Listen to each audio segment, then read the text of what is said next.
sung u iti hita amin may ya pahingala patatala atam ta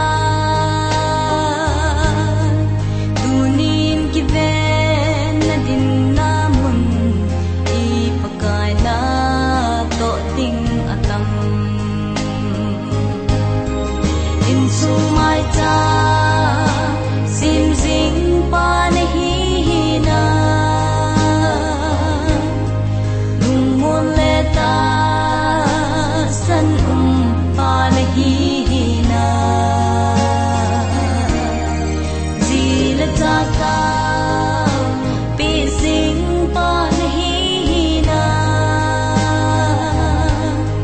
tunin nahin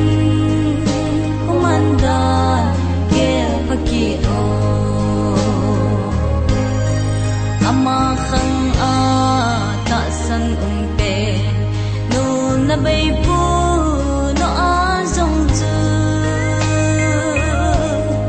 hingsing patin hakang lava inko ana mansing zin ipilay ta inkong anasoy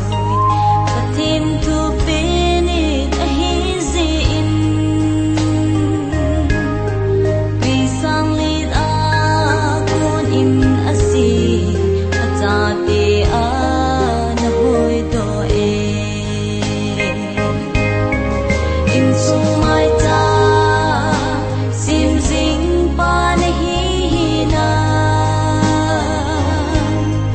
nung muleta san panahihina zila taka pising panahihina tunin nahin humandan kel pagkio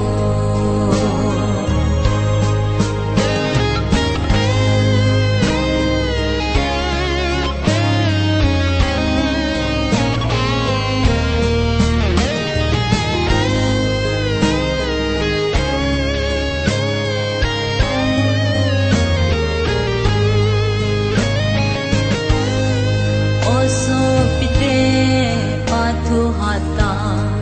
jomin ko na ngay tu khaem anisiin achate di mai cham ana simpi singe yatna izat in dun kum song le patin ana lakang khapo